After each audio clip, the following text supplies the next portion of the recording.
in the late rounds. And Tyler, man, the late rounds, dog, I always find a lot of value looking for upside down there.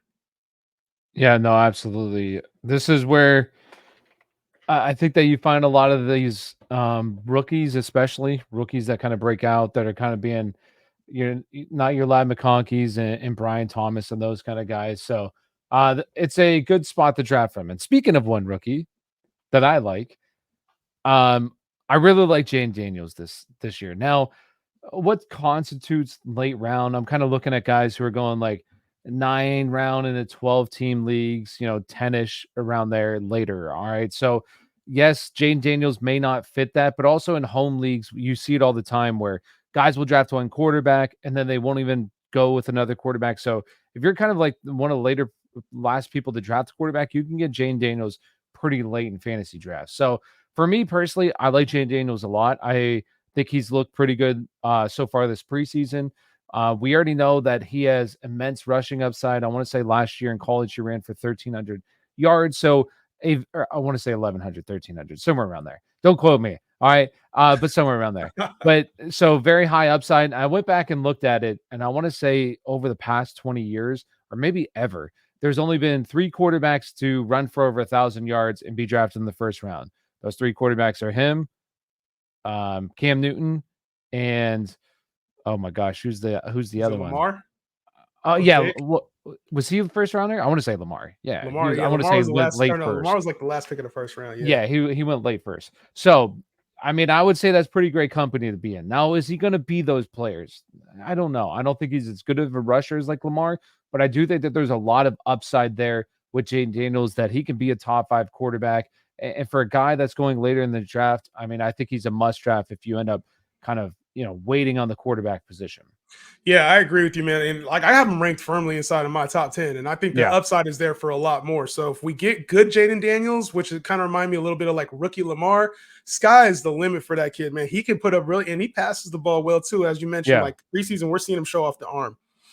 Another quarterback that I like later in drafts, especially if you fade the position, is a guy we were taking as a top 8 quarterback last year, and that's Trevor Lawrence. We've seen Trevor Lawrence play at an elite level before. Even last year, before his injury, Trevor Lawrence was playing as an elite quarterback. And I think a lot of people forget this about Trevor Lawrence because he struggled in the second half so much last year, and the Jacksonville Jaguars did as well.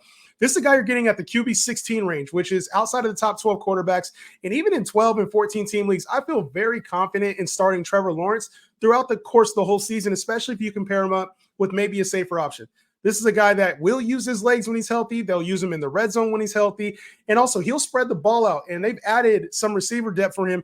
Gabe Davis in the offseason. They drafted Brian Thomas. And we already know Christian Kirk and Evan Ingram were both solid options for him while he was healthy. So I think getting Trevor Lawrence in like the mid-tier QB2 range is a lovely spot, man. You can start this guy with confidence. And more than likely, he's going to break into the top 10, just as we were anticipating last year, especially if he stays healthy throughout the whole season. No, I agree. I really like, honestly, going him with Jane Daniels. I think that's a really good combo. And if I wait in the quarterback position, that's typically what I do. I don't like going 2 quarterbacks, but I like taking both those guys because I think they have a lot of upside. So speaking of rookies, now Kamani Vidal right now is a player that hold on. Before we get into running backs, though, who you fading at the position? Fading. Yeah, we got to get into fades first before you get right to the running backs, homie. Well, I was just so excited to talk about them. So fading. All right. So there's kind of like an umbrella of guys, but I would say kind of Jared Goff. And the reason why Jared Goff is, I just don't like these pure pocket passing quarterbacks. Now, I do think with Jared Goff, I want to say it's like 14 dome games or something this year. So he's in the dome a lot, which is nice. But I wouldn't take Jared Goff, and that's my only quarterback for the year. I just think that there's better options with higher ceilings, or just pairing him up with another guy and kind of just going with when Jared Goff's is home, which his home and away splits, you can also argue just outside, are very drastic, but could just be also away games. So for me personally, I would maybe go with him, but I would still go with like a Jane Daniels. And this no slate at Jared Goff, just once again, he's not going to finish as a top 5 quarterback, which I think that Jane Daniels can. I don't even think if like all the quarterbacks stayed healthy, can he finish as a top 12? yeah, he'll be back end quarterback one. I just think that there's better options to go with, specifically early in the draft, or just going with Jane Daniels or Trevor Lawrence. So for me, he's just a guy that I don't really find myself taking. And if I do take him, then I'm going to double him up with somebody else. I don't mind Jared Goff, especially like as your second quarterback in a super flex league, just because you know the floor is there. So maybe if you take an upside at other positions, I can see some value. But I do understand the concern that he doesn't offer a lot of upside as your QB1. So if you draft him as your QB1, I get it. Yeah. It's not ideal. But a quarterback that I'm fading, and this is kind of a layered thing, is Tua Tagovailoa. And obviously, Duke got paid last year. He's had injury concerns in the past and kind of shake that off last year. But when it comes to Tua, we've noticed a trend with him over the last couple of years. This is a timing offense under Mike McDaniel. They use a lot of precision, a lot of accuracy. And in the second half of the year, when the weather kicks in, what do they become? They become more of a run-centric team. So I have some concerns with Tua now that he's fallen off in 2 straight years. Obviously, in Week 17, they got a game lined up against the Cleveland Browns in Cleveland. So we know what the weather's like in Cleveland in fantasy playoffs. Unfortunately, for Tua, I think he'll be good early on. He's just not a player I would want as my quarterback consistently throughout the year because of his own inconsistency. When things are good, the weather is perfect, they're in Miami, there's a lot to like with Tua Tagovailoa, and there's a lot of upside. But when you start getting games late against Buffalo, against New England, some of those other AFC cities, those Clevelands and Cincinnati's, it gets ugly, and that messes up everything when it comes to precision. He finishes a QB9 last year, so overall, I think you might be looking at a top 10 to 12 quarterback.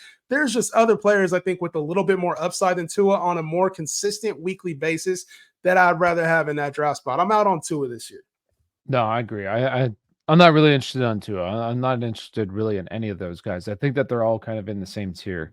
Um, and I think Trevor's kind of like you talked about Trevor. I think Trevor's on the last of that other tier that I would want. Like I think it's like a top 14 quarterbacks, and then it drops off a little bit.